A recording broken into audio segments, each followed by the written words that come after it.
पूजा हो ना सकी, साफ सफाई में ही पूरा दिन चला गया।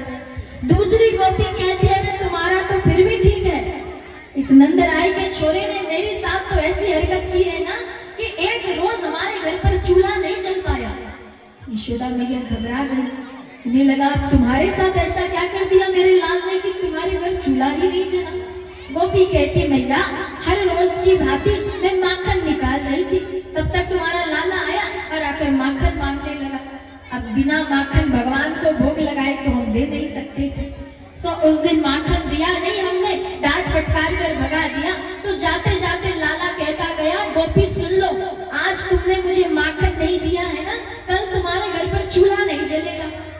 मुझे लगा इस छोटे बच्चे की धमकियों से कौन डरता है, मेरे घर पर चूल्हा है, मेरे घर पर भोजन की सामग्री है, मेरे घर पर जलाने को लकड़ियां हैं, तो चूल्हा क्यों नहीं जलेगा। मैंने उसकी बातों को हल्के में ले लिया। अगले दिन जब प्रातः काल मैं सुबह सोकर उठी और अपने रसोई घर में गई हूँ, तो मैंने क्या देखा, ये जो तुम्हारा लाल है ना, इसने मेरे रसोई घर के चूल्हे पर शौच कर दिया है। शौच कारण के समझ रहे हैं, यानी भगवान ने जाके गंदगी फैला दी। ऐसा भगवान ने किया नहीं है। ये गोपी झूठ कह रही है, झूठी चुगली कर रही है आज भगवान की। गोपी सोच रही है लाला बड़ा हमारे साथ लीला करता है, आज इसे चुगली करके फंसाई जाए। ऐसा प्रभु ने नहीं किया, ये झूठ झूठ बातें कह रही है। माता यशोदा सर पकड़कर बैठ गई कि पहले तो केवल चोरी की खबर आती थी, अब ये क्या क्या खबर आने लगी है। तीसरी गोपी कहती है अरे मेरा सुन लोगी ना मैया, मेरा दुख तो जो है बताए नहीं बनता, तुम्हारे लाला के चलते मेरा तो पूरा जीवन बर्बाद चला गया। मैया कहती है अब ऐसा क्या हो गया कि एक का जीवन ही बर्बाद चला गया।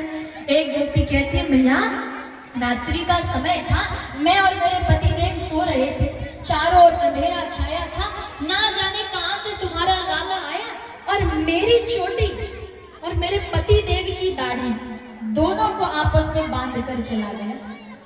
अंधेरा था, रात्रि का समय।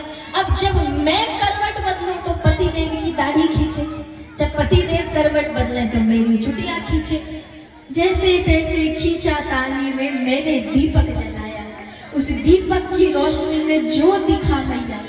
माता यशोदा कहती है अरे जल्दी बताओ तो सही क्या दिखा।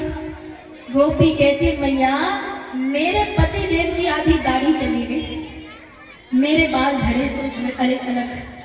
माता यशोदा इतना सुनने के बाद अब माता यशोदा क्रोधित हो गई।